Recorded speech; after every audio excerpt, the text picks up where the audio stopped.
ہم امریکہ کی ایک ریاست میں جمعہ پڑھانے کے لیے حاضر ہوئے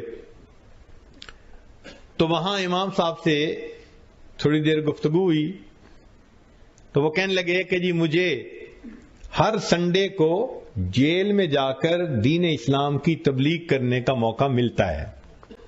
تو ہم نے ان سے پوچھا جی آپ کوئی ہمیں اچھا واقعہ سنائیں. وہ کہنے لگے تھوڑی دیر میں تو بیان آپ کا شروع ہو جائے گا, میں آپ کو صرف ایک واقعہ سناتا ہوں, سنا دیجئے. کہنے لگے میں جیل میں گیا تو ایک آدمی تھا جو وہاں کا مقامی تھا, وہ جیل میں تھا بڑے عرصے سے. اس کو میں نے اسلام کے بارے میں بتایا, سمجھایا, اس نے کلمہ پڑھ لیا. تو میں نے اس کا نام علی رکھا اور اب اس کو میں نے دین سکھانا شروع کیا. طہارت کیا ہوتی ہے, فرض کیا ہوتے ہیں, نماز کیا ہوتی ہے, جو ضروریات دین تھیں وہ میں نے اس کو سکھانی شروع کی. تو وہ میرے بہت قریب ہو گیا. پھر میں 1 سال جاتا رہا تو وہ بالکل میرے ساتھ ایسے جیسے کوئی سگا بھائی ہوتا ہے, ایسے محبت کرنے لگ گیا. ایک دن بیٹھے ہوئے تھے, میں نے اس سے ایک کوسچن پوچھ لیا کہ علی بتاؤ اسلام لانے سے پہلے تمہارے احساسات کیا تھے اور اب اسلام لانے کے بعد تمہارے احساسات کیا ہیں؟ کہنے لگے جب میں نے یہ کوسچن کیا نا تو اس کی آنکھوں میں آنسو آ گئے. تو میں سوری کرنے لگا, پلیز اگر آپ ہرٹ ہوئے تو مجھے معاف کر دیں, کوئی ایسی بات میں نے کر دی. وہ کہنے لگا نہیں, بس آج میں اپنے دل کی بات آپ کے سامنے کھول دوں گا کہ اسلام لانے سے پہلے میں زانی تھا, شرابی تھا, مگر میں ایسا نفسیاتی مریض تھا کہ مجھے دوسرے بندوں کو قتل کر کے تڑپتا جب دیکھتا تھا تو مجھے مزہ آتا تھا. تو میں بے گناہوں کو قتل کرتا تھا اور جب ان کی لاش تڑپتی تھی تو میں اس کے گرد ناچتا تھا. ایسا جانور تھا, ظالم تھا.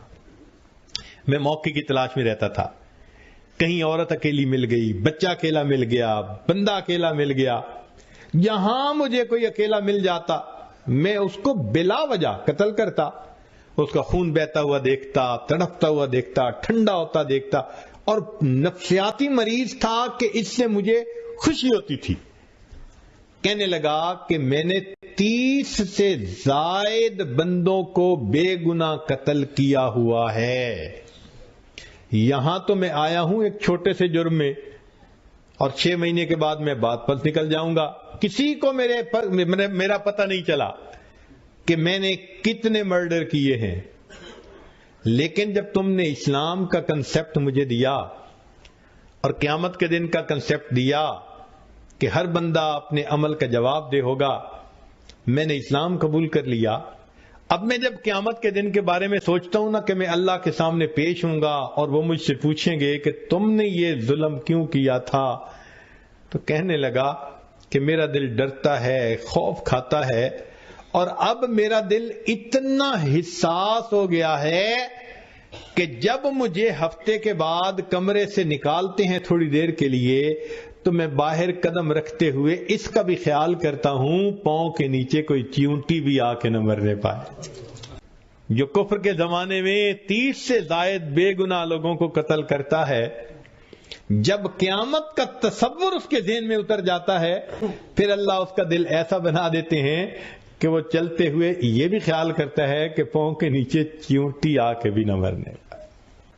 ملک شاہ ایران کا بادشاہ گزرا ہے. میں اپنی بات کو ذرا سمیٹتا ہوں.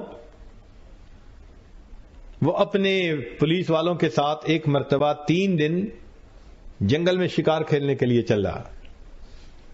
پولیس والوں نے وہاں ایک گائے دیکھی جو چر رہی تھی اور کوئی بندہ ساتھ تھا نہیں. انہوں نے اپنے آپ میں ہی سوچ لیا کہ یہ شاید آزاد گائے ہے. چلو انہوں نے اس کو پکڑ کے ذبح کیا اور اس کا گوشت انہوں نے بھون کے کھایا. وہ گائے ایک بڑھیا کی تھی. جب اس کو دوسرے دن پتا چلا کہ میری گائے کو تو ذبح کر دیا گیا تو وہ آئی اور اس نے پولیس والوں کو کہا کہ بھائی آپ لوگوں نے میری گائے کو ذبح کر دیا, تو اب آپ ایسا کریں کہ مجھے پیسے دے دیں, میں دوسری گائے خرید لوں. میرا تو گزارا ہی اس کے دودھ، مکھن، دہی، لسی کے اوپر ہوتا تھا۔ پولیس والوں نے کہا کہ ہمارے پاس تو پیسے نہیں ہیں۔ اس نے کہا اچھا اگر آپ کے پاس پیسے نہیں تو بادشاہ سے مجھے بات کرنے دیں۔ ان کا نہیں، ہم آپ کو نہیں موقع دیتے بادشاہ سے بات کرنے کا۔ تو وہ بوڑھی عورت بڑی پریشان ہوئی کہ اب میں کروں تو کیا کروں۔ اس نے کسی کو اپنا دکھ سنایا، وہ سمجھدار آدمی تھا۔ اس نے کہا دیکھو بادشاہ نے 2 دن کے بعد واپس جانا ہے، اور واپسی میں ایک دریا ہے جس کے اوپر پل ہے، اس پل سے ہی اس نے گزرنا ہے۔ تم چلی جاؤ، پل پہ بیٹھ جاؤ، جب بادشاہ کی سواری گزرنے لگے تو سواری کو روک کے بات سنا دینا، بادشاہ تمہیں گائے کے پیسے دے دے گا، اچھا بندہ ہے۔ لو جی، بوڑھی اماں وہاں پہنچ گئی۔ جب تیسرے دن بادشاہ کی سواری وہاں سے گزرنے لگی تو بڑھیا اٹھی اور بادشاہ کے گھوڑے کی لگام اس نے پکڑ لی، کھڑا کر لیا۔ تو محمد شاہ نے پوچھا، ملک شاہ نے پوچھا کہ اماں میری سواری کیوں روکی ہے؟ تو بڑھیا نے اس وقت اس کو ایک بات کہی کہ ملک شاہ، میرا اور تیرا ایک معاملہ ہے۔ ملک شاہ، میرا اور تیرا ایک معاملہ ہے، میں یہ پوچھنا چاہتی ہوں اس پل پہ چکانا چاہتا ہے یا قیامت کے دن پل صراط پہ چکانا چاہتا ہے؟ کہتے ہیں کہ بوڑھیا نے جب یہ بات کی نا تو اس کی آنکھوں میں سے آنسو آ گئے، نیچے اترا، بات پوچھی اور اس کو 7 گایوں کی قیمت دی، 7 گایوں کی، اور 7 گایوں کی قیمت دے کے ہاتھ جوڑ کے کہا کہ اماں ادھر ہی معاف کر دینا، میں پل صراط پہ جواب دینے کے قابل نہیں۔ ہم نے اللہ کے جن بندوں کے دل دکھائے ہیں دنیا میں ان سے معافی مانگ لینا آسان ہے، ورنہ کل قیامت کے دن اگر پل صراط پہ ہمیں کھڑا کر لیا گیا تو ہمارا کیا بنے گا؟ اس لیے قرآن مجید میں ہے کہ کچھ لوگ ہوں گے اللہ تعالیٰ کے سامنے سے جب جائیں گے نا، آپ نے دنیا میں دیکھا نا ایئرپورٹ پہ سکیننگ مشین ہوتی ہے، ایک ایک کر کے جاتے ہیں، تو جس کے پاس کوئی میٹیلک چیز ہوتی ہے تو بیپ آ جاتی ہے، تو وہ پھر اس کی تفتیش کرتے ہیں، اور جس کے پاس کچھ نہیں ہوتا وہ سیدھا گزر جاتا ہے۔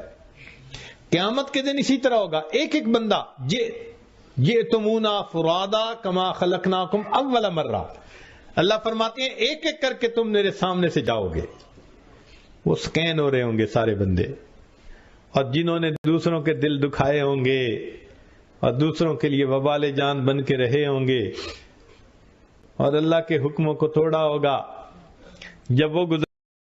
السلام علیکم جی دوست، آپ نے دیکھا اور سنا شیخ پیر ذوالفقار نقشبندی رحمۃ اللہ علیہ کو کہ شیخ پیر ذوالفقار نقشبندی رحمۃ اللہ علیہ کیا بیان فرما رہے تھے۔